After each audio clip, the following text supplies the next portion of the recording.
This is 99% Invisible. I'm Roman Mars. Early one Monday this past December, Peter Dorfel started his week the way most of us do, which is to say, reluctantly. So it was a normal Monday morning. I was gonna go to work, and I've only been awake for like half an hour or something, so I was still a bit woozy. Peter lives in Dresden, Germany, where he works in elder care, visiting clients at their homes. And to do that, he usually takes the bus. But that morning, he noticed something unusual as he boarded. When I got on the bus, I see that the bus driver had put up a sign inside of the bus that said in German, Diesen Bus steuert ein deutscher Fahrer, which means this bus is driven by a German driver. A homemade sign saying this bus is driven by a German driver was not the kind of thing Peter was used to seeing on his daily commute. That's reporter Kevin Caners. But to Peter, the driver's message was pretty clear. I can only interpret what the person who put up the sign would have said. But the implication to me was, this is a good bus, you do not have to worry, you can talk to me in German because I am one of the good ones and not a foreigner. But what really drove the message of this sign home was not just the words, but the typeface they were printed in. A typeface from a larger family of typefaces once used throughout Germany and commonly referred to as Fraktur. And which in English goes by a different name, blackletter.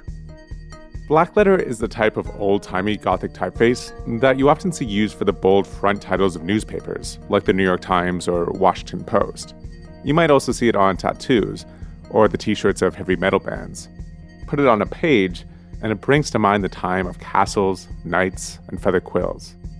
But for many people, especially in Europe, blackletter is most closely associated with one thing. It's the Nazi font. You know, I'm not that good with like history and stuff. But what I know is that the font that was used by Nazi Germany is really like looks the same way as this. October 1938, Adolf Hitler made his triumphant entrance into Czechoslovakia's Sudetenland. Just days earlier, the world was at the brink of war when France and Great Britain reluctantly signed on to the Munich Pact. If you've ever caught even 1 minute of the History Channel or really any documentary about World War II, you have seen this typeface on Nazi posters, on Nazi office buildings, on Nazi roadwork signs, usually saying something like "Verboten" with a big exclamation mark. Today in Germany, blackletter typefaces are frequently used by neo-Nazi groups. And for many Germans, they bring to mind the dark times of the country's fascist past. Which is why it was pretty clear to Peter and the other passengers on the bus what was going on with this bus driver's sign. The message by itself is not welcoming and has this nationalist tone, but the font choice adds to that. Florian Hardwig is a graphic designer in Berlin and the editor of a website called Fonts in Use. And he says that in Germany, when it's not being used on a band tee or a masthead, blackletter has a very specific set of connotations. The blackletter typefaces as a genre have been associated with German nationalism for a long time. And everybody who sees them today knows that it's not a standard choice. It sends a signal emphasizing the Germanness. Even if it was like in a neutral font, it would still have been a problematic thing. But, you know, it's kind of like the cherry on top. The one thing that really drives the point home. The sign that Peter saw that day would end up causing a big stir in Germany and get folded into an ongoing debate surrounding racism, nationalism, and culture. A debate in which the use of blackletter often serves as a kind of symbolic dividing line. Today, depending on one's perspective, blackletter can either represent German culture's rich and proud heritage, or alternatively, symbolize everything that's wrong with it.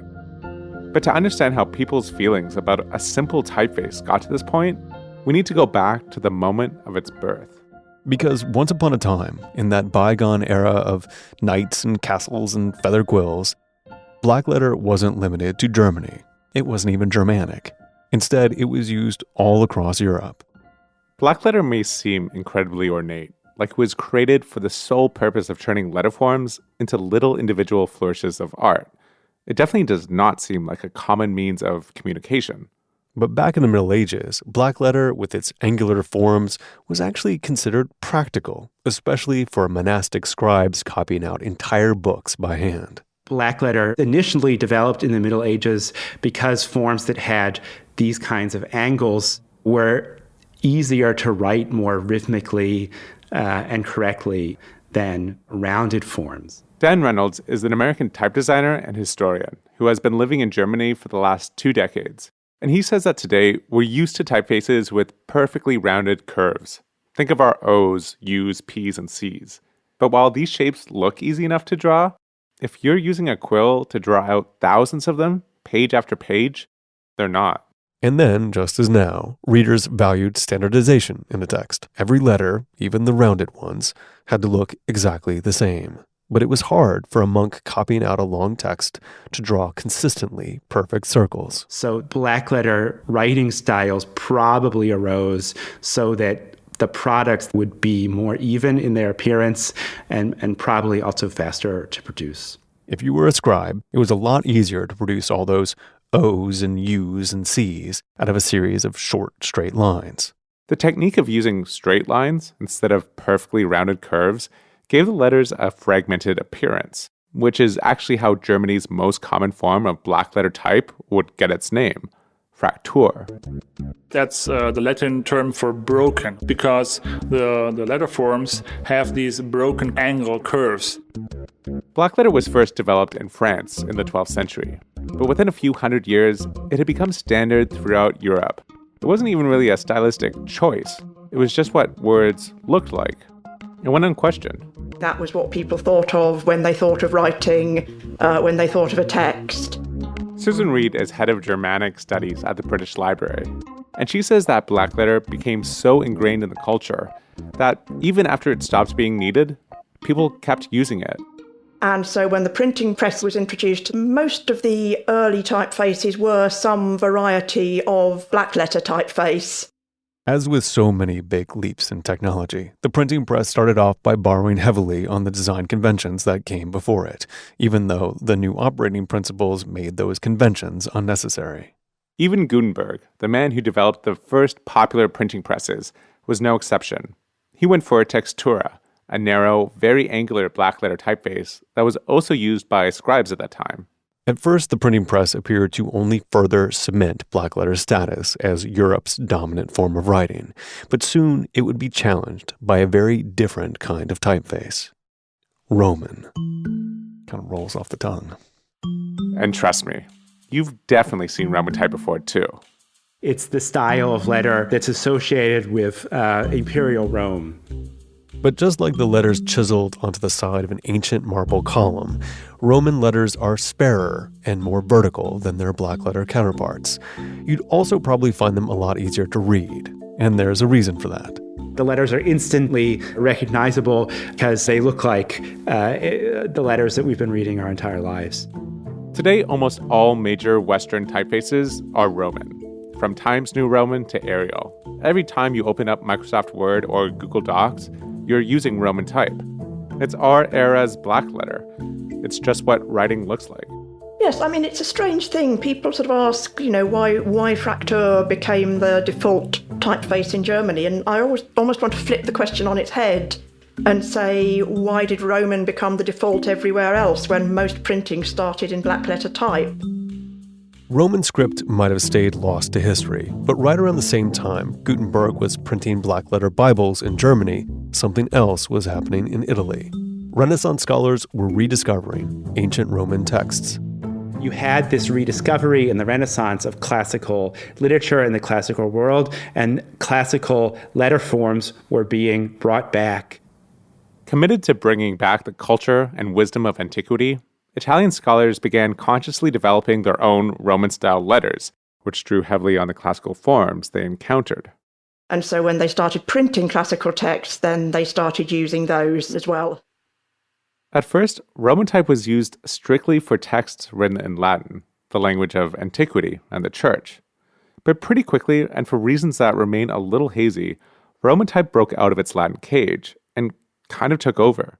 By the end of the 16th century, Roman type had become common in the written vernacular languages of France and Spain. England followed suit in the 17th century, the Netherlands and Sweden in the 18th. It had become the very same thing that blackletter had been before, ubiquitous and unquestioned. But even as Roman became the Western world's dominant form of writing, Germany and the German language stayed resolutely committed to blackletter, an island of broken script in a sea of curves. And it's mostly thanks to the best-selling author in the history of the German language, Martin Luther. The Adventures of Martin Luther. Luther and the Protestant Reformation he set in motion in Germany threw everything that had to do with Rome and the Catholic Church into doubt. The Protestant reformer whose reassessment of the role of the individual in Christian belief shook the foundations of a post-feudal Germany in the grip of the 16th century. And in the process, he gave German as a written language a big boost. Luther, by writing so much and trying to write to a broad as possible audience, really codified a lot of what written German was. Luther and other German Protestants were especially keen to distinguish German writing from the writing of Catholic Italy, which they saw as corrupt, even evil. And that included the church's favorite typeface. So there was an explicit casting of Roman type as being associated with the Pope and with Catholicism and things that were not German. And this was, at least by the time Luther is getting to his Bible editions, this is an explicit wish that they be set in German type and not in Roman type. But there was one German typeface in particular, which would end up being used more than any other. Fraktur. Fraktur came to be seen as uniquely German, almost as if it were imbued with special Germanic values. So much so that people would eventually refer to all German blackletter typefaces as Fraktur. This association of Fraktur with all things good and Roman with all things bad became so strong that in some of Luther's German Bible editions, unpleasant words like wrath and devil and punishment were set in a Roman typeface to distinguish it from the rest of the text, which stayed in Fraktur. Later, German texts would go even further, applying the rule if even part of a word was borrowed from another language. And you actually get these rather wonderful things that where there's a foreign loan word that has, say, a Latin stem and a German suffix, the Latin stem within the same word will be printed in Roman letters, and then the ending in Fraktur. So this is a clear break typographically on the page from Rome. And just as there wasn't going to be a reconciliation between Germany and Italy, there wasn't going to be a typographic reconciliation either.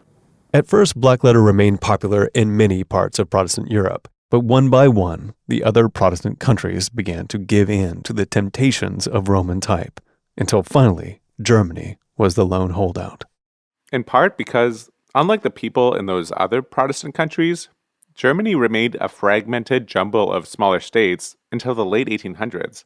So Fraktur came to be seen as one of the things holding German national identity together, especially in the 19th century, when the country was invaded by Napoleon. The occupying French had their Roman letters, and the Germans had Fraktur. Germany, as a nation without nationhood, as a collection of small, quite fragmented states, needed these other symbols of national identity, and I think this is when Fraktur particularly becomes associated with Germany and the German language and German culture. Many came to believe that where there was no Fraktur, there was no Germany, including the mother of Germany's greatest writer. Goethe's mother, she actually described Roman letters as fatal, as if they're almost sort of painful for her to read. And I think that's something that's often quoted as evidence of this naturalness of Fraktur. Germany's greatest writer's mother approved of it. In 1871, when Germany finally unified, Fraktur became the official government typeface. And Otto von Bismarck, the first chancellor, was such a staunch supporter that he said he would refuse to read any German book not set in German type. But right around the time they finally got their own country, a growing contingent of Germans began to wonder if they really needed their own typeface. Liberal, cosmopolitan, and future-facing, these Germans came to feel it was silly to keep using letter forms from the Middle Ages, they began pushing for Germany to drop its beloved Fraktur and move to Roman type. There were people sort of in the spirit of progress and modernism who thought that this is crazy. We should be a more international country. We're connected with our neighbors. We have business ties and cultural ties. Increasingly, academic and scientific papers intended for foreign distribution were being printed in Roman type. And as the world became more international, Roman type also started seeping in. It began to be taught in schools alongside Fraktur. And by 1891, about 40% of German books were being printed in Roman. But more conservative Germans pushed back. They insisted that blackletter was and should remain a cultural staple. In 1911, the German Reichstag actually held a vote on whether the country should switch over by having Roman replace Fraktur as the official typeface in German schools and government offices. But after a fierce debate, the legislation didn't pass. German typography had reached a stalemate, with neither side willing to budge. Even by the end of the 1920s, in the era of telephones, radios, refrigerators, and jazz, traditional Fraktur street signs could be seen hanging next to Art Deco posters featuring sans-serif Roman fonts. It was a dual thing. If you look at photographs from the cityscape in the 1880s or 1890s, you would see both letter forms, and maybe even more in Roman type, because that was the style associated with commerce and advertising. It was as though there were two separate typographical realities representing two different Germanys. Fraktur would end up losing this struggle for Germany's soul. But it wasn't the liberal, freedom-loving, overeducated cosmopolitans who finally broke the impasse. Instead, it was the most ardent German nationalist of all time. The responsibility lies on the shoulders of one man. By his latest act of naked aggression, Hitler has committed a crime against the whole human race. In 1933, the Nazi Party rose to power on a wave of German chauvinism. And at first, this seemed like great news for those in favor of traditional blackletter typefaces. He has rejected every appeal for a peaceful settlement. All have been rebuffed by the leader of the German Nazis in his senseless criminal greed for power. Fraktur was in. Roman was out. There was a lot of push from certain areas within the government and within the party to use the moment in 1933 to ram this change through, to get rid of Roman type and really make everything be blackletter. Directives were given in the Interior Ministry that said from now on, they would use blackletter typewriters for everything. Many publishers changed over, and the proportion of books and newspapers printed in Fraktur type grew substantially. And you see placards that tell Germans to be German, to think German, to even be German in their writing. And of course, these are in Fraktur. There was just one problem. Adolf Hitler kind of hated Fraktur.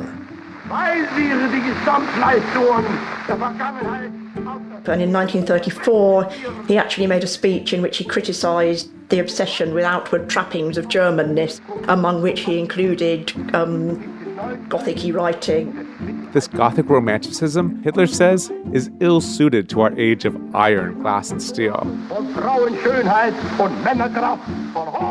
It wasn't that Hitler wasn't into traditional German values. He just didn't think that should mean being old-fashioned. It's hard to have everyone living in the mountains on farms with their cows and their sheep and their goats, and also working in factories to build high-tech airplanes and rockets. And when the Olympics came to Berlin in 1936, he insisted that a lot of the publicity and the posters and for that should be in Roman rather than Fraktur type, because you were bringing the world to see the new Germany. Besides, Hitler thought his fascist values shouldn't just apply to Germans. The Third Reich was supposed to span the globe. Hitler actually said that German was becoming the world language, and within 100 years, everybody would be speaking German. But even Hitler's delusions of grandeur had their limits. He knew that if he wanted to rule over the world, he would have to use a typeface that the rest of the world could actually read. And so, in 1941, an edict was circulated to all publishers and printers on behalf of the Führer himself, decreeing that Roman type become the standard type throughout Germany. Effective immediately. Neither Fraktur nor its cursive counterparts were to be taught in schools, used in government documents, or appear on street signs. All magazines and newspapers were likewise expected to change over to the Roman script. which was quite an extraordinary thing to do in the middle of a world war, because it's very expensive to just suddenly go over from one typeface to another universally. And the explanation in the letter is that, shock, horror, they had found out that blackletter was actually a Jewish invention and that it had to be dropped immediately. This wasn't true, but it was an unassailable argument. It was impossible to come back from that. Fraktur didn't vanish everywhere overnight, but with the edict, it quickly fell out of use, and it would never fully recover. The Nazis brought an end to blackletter's 800-year run as a common form of writing. So it's ironic that the typeface Hitler banned and personally disliked remained stubbornly associated with him. Perhaps it's because the Nazis promoted Fraktur so heavily before changing course, but it's also just because they were German nationalists, and it was a traditional German typeface. Maybe it shouldn't be surprising that they found it hard to shake the connection. Especially telling was the edict itself, the one banning Fraktur. Although the memorandum was typed in a Roman font, the Nazi letterhead at the top was printed in blackletter. By 1945, when Germany was finally defeated, no one wanted anything to do with the quote-unquote Nazi font. And by the 1950s, it had pretty much died out. I think I saw some statistic that between 1951 and 1979, there was something like 34 books published in Fraktur in that whole period, so that's quite astonishing. Whether or not it's okay to use blackletter today is a complicated question, especially in Germany. It depends on the context, and it doesn't always make sense. Yeah, Fraktur on a restaurant sign or on a beer label is invisible, and you can find blackletter mastheads in newspapers like the New York Times, because that's normal. That's what we're used to. Consumer items and commercial ventures that want to evoke a more innocent sense of tradition and quality often use blackletter without any trouble. The same goes for heavy metal bands and other people that want to play up its medieval or Gothic qualities.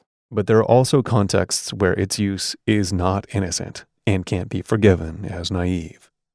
When Peter Dörfel, the bus rider in Dresden, saw that sign, the one that said, "This bus is driven by a German driver," it was printed in blackletter, and Peter knew exactly what it was meant to communicate. Like, if I were a person that was potentially targeted by potential Nazis, I would definitely take the next bus. In fact, the sight of the sign and of the font was so alarming that there was no way he could just let it go. So I was thinking to myself, what should I do? Should I talk to the guy? I didn't know what to do. But then I thought, wait, this is an official public bus. I don't think that's even legal. When Peter got off the bus, he took a picture of the homemade sign on his phone and tweeted it at the Dresden Public Transit Authority, asking essentially, "What the hell is this?" And they responded really quickly, half an hour later, and they were like, "Yeah, somebody already told us that. We don't know how that could happen. We already took the sign down, and the bus driver will not be driving today anymore." So I was like, "All right, thanks for the quick answer. Good thing." And I thought that was it. But a little later, a journalist messaged Peter on Twitter. And it's like, "Hey, I'm with the press. Do you want to do an interview?" And I'm like, "Okay, sure." And from there on, it just kind of spiraled. The story appeared on the local news, then on the national news. When the driver was let go, some German nationalists wrote tweets in the driver's defense. Then some right-wing politicians retweeted it. Then I got some hate mail. In the end, it took a couple of weeks for everything to die down. Although that doesn't mean the larger issues swirling around Fraktur are anywhere near resolved. Alt-right nationalism remains on the rise in Germany, and especially since the refugee crisis, controversies surrounding the use of the typeface seem to be happening with more frequency. No mainstream conservative politician publicly uses Fraktur, but in 2017, a police anti-terror unit in the state of Saxony was sanctioned for using a logo on the interior of one of their specialized vehicles that featured a blackletter font. Mostly, though, the only people openly using Fraktur are neo-Nazi groups promoting their hyper-traditional version of German nationalism. Apparently, most of them still don't realize that Hitler considered their favorite typeface hopelessly tacky and provincial. And many nationalists don't even understand which typeface it is they're using. The Dresden bus driver, for example, may have thought his sign was in Fraktur, but it was actually in Old English, a blackletter typeface that has no historical connection to Germany. Of course, if Peter's story about the bus driver and his blackletter sign demonstrates anything, it's that no matter what the real historical facts are, Fraktur will never return to the mainstream. For better or worse, it's going to keep on being the Nazi font. This long tradition of centuries of use is kind of forgotten, and all we can see now are these 12 years of the Nazis. And you can't change that. It has happened, and that's the way it is, and it won't come back. But even if they don't think it should return to everyday use, those who study Fraktur don't want to see it completely forgotten either. And perhaps no one more so than Hanno Blom. Also, mein Namen kennen Sie, Hanno Blom, Hanno Wilhelm Blom. Hanno is a 76-year-old retired teacher and is the president of the Association for German Script and Language, which is dedicated to preserving and improving people's knowledge of Fraktur and other old writing styles. Und dass Sie das so machen, zeigt nur... He says that the fact that neo-Nazis use blackletter typefaces only shows that they know nothing about Germany's history. Nichts wissen. Die wissen das nicht.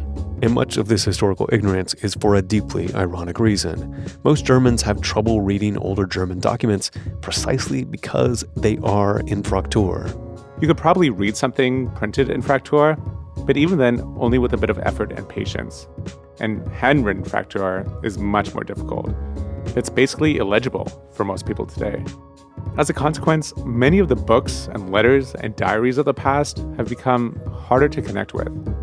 Which is why one of the association's main activities today, and the one Hanno is most passionate about, is teaching children how to read and write Old German cursive. During our interview, he shows me some correspondence from the 19th century, whose handwriting I can't make head or tails of. And I say, that looks hard. Ja, für mich ist das nicht einfach. Sie würden das ganz schnell lernen. But Hanno assures me I'd learn fast. Ja. Ganz schnell. Ganz schnell. That I'd be amazed at myself. Ja, Sie würden über sich selbst staunen. Hanno hopes documents like this one will help people avoid making the mistakes of previous generations. After all, at 76, he is old enough to have lived through the war when, as a small child, his city was destroyed in a bombing raid and his family had to be evacuated.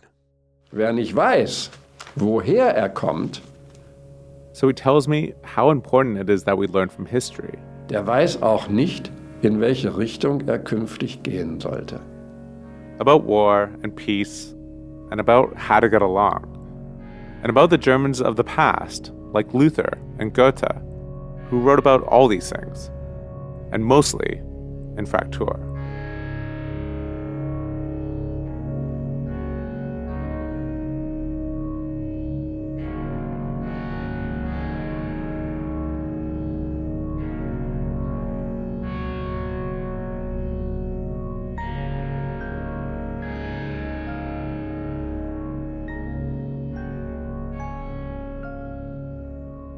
Culture wars and fights about nationalism aren't just for fonts. We have these arguments about buildings, too. We're talking about making federal buildings beautiful again after this. As we were producing the story of Fraktur and its starring role in this centuries-long drama of German nationalism, a contemporary story hit the news that was also at the intersection of design and nationalism. In this case, the story was about the architecture of U.S. federal buildings. On February 4th, 2020, Architectural Record published a story commenting on a draft of an executive order that they got a hold of that called for the White House to adopt federal guidelines to ensure that, quote, the classical architectural style shall be the preferred and default style when it came to new and upgraded federal buildings. The order was authored by a group called the National Civic Art Society, and it was titled Making Federal Buildings Beautiful Again, in case you were at all confused as to the audience that this particular order was pandering to. Our friend, the architecture critic and celebrated McMansion skeptic, Kate Wagner, wrote a column in the New Republic about it, and I called her up to talk about it. The first thing I did was ask her what the authors of this order mean when they say that all federal buildings should be in the classical architectural style. So it's kind of funny. Their idea of what classicism is basically just anything inspired by Greek and Roman architecture, but also like 19th century Victorian kitsch is fine too, because they included the Eisenhower building, which is this ridiculous Second Empire building with like 1 million columns, and I hate it so much, and it's so ugly, but they're like, this is great architecture. Well, for the record, I kind of like the Eisenhower building. It's pretty fussy and very French, but the point is that when people extol the greatness of classical architecture, they're basically talking about columns. Yep, they're basically talking about columns. This broad advocacy for classical architecture is in opposition to more modernist or brutalist styles. They believe that modernism is degenerate and it's ruining everything and people hate it, and we need to free people from modernism because it's not the architecture of the people or whatever, which is, of course, ridiculous. How many people go to see Falling Water literally every year? I don't know. So this proposed order is a 180-degree reversal to a seminal document written in 1962 by Daniel Patrick Moynihan called Guiding Principles for Federal Architecture that explicitly stated, quote, design must flow from the architectural profession to the government and not vice versa. Yeah, so there was basically a mandate in that document that said an official architectural style must be avoided, and that federal buildings and that new buildings should be exemplary of the time in which they are built, the opposite in spirit to the proposed executive order. The architecture community reacted very strongly to this proposal, and I should stress here that this is not an official proposal from the White House. It's a draft of a proposal that one influential group hopes the White House will adopt, but people have taken it very seriously. The American Institute of Architects released this statement, quote, the AIA strongly opposes uniform-style mandates for federal architecture. Architecture should be designed for the specific communities that it serves, reflecting our rich nation's diverse places, thought, culture, and climates. Architects are committed to honoring our past, as well as reflecting our future progress, protecting the freedom of thought and expression that are essential to democracy, end quote. Beyond the codification of one federal style, the architecture community objected to one aspect of the order in particular. This order would allow Trump to create a, quote, President's Committee for the Re-Beautification of Federal Architecture, which is such a trolly name, and which would enforce this classical design mandate. And this panel would exclude, quote, artists, architects, engineers, art or architecture critics, members of the building industry, or any other members of the public that are affiliated with any interest group or organization involved in architecture. So basically anyone who like works in architecture, has like anything to do with architecture, like is not allowed to comment on architecture in this panel. So of course everyone is mad. The AIA is mad. The preservationists are mad. Kate Wagner, the architecture critic, is mad. The objection from the architecture community, including yourself, is not an objection to classical architecture, right? No. Classical architecture is great. Ever since architecture has existed, there have been architectural revivals of past styles. I mean, it is a debate that frames the history of architecture, and the debate is commonly known as the ancients versus the moderns. And that debate is like a healthy debate. I mean, it's a healthy debate. It's it's part of architecture. It's part of culture. Yeah, exactly. Like when do we look towards the past for architectural ideas? And when do we push forward through various integrations of those ideas together in a sort of eclectic mash, or like furthering like technological progress? I mean, it's like one of the classic debates of architecture. But the thing is that classicism classical buildings are beautiful, obviously. And it's important that architects be trained in classicism, and it's important that a lot of architects go on to study classicism and to practice building classical buildings, because we always need people to, for example, like make additions to historical buildings, make restorations to historical buildings, to lecture on historical buildings, to work across other fields, including anthropology and archaeology, to talk about how historical buildings may have been in the past. I mean, it's a really central and important part of architecture. That being said, time always moves forward, and architecture historically and today has always been a conversation between past and present, not a dogmatic argument between past and present, though that has happened.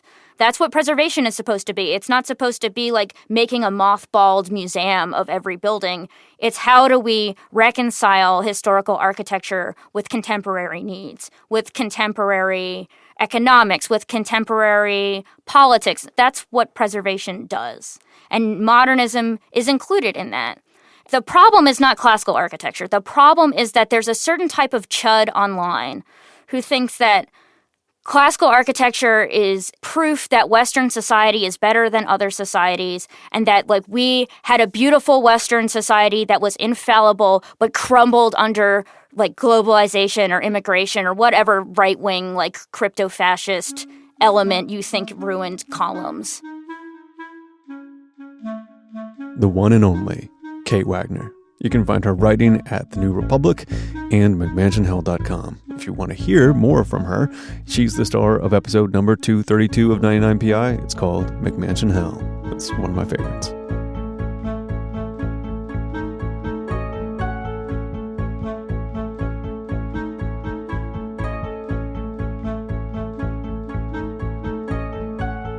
"99% Invisible" was produced this week by Kevin Caners, edited by Joe Rosenberg, mix and tech production by Sharif Youssef, music by Sean Real. Katie Mingle is our senior producer, Kurt Kolstad is the digital director. The rest of the team is Delaney Hall, Emmett Fitzgerald, Avery Trufelman, Chris Berube, Vivian Lay, Sophia Klatzker, and me, Roman Mars. We are a project of 91.7 KALW in San Francisco and produced on Radio Row in beautiful downtown Oakland, California. 99% Invisible is a member of Radiotopia from PRX, a fiercely independent collective of the most innovative shows in all of podcasting. Find them all at radiotopia.fm. You can find the show and join discussions about the show on Facebook. You can tweet at me at Roman Mars and the show at 99pi.org. We're on Instagram and Reddit too. But you can come yell at us about fonts and neoclassical architecture at 99pi.org.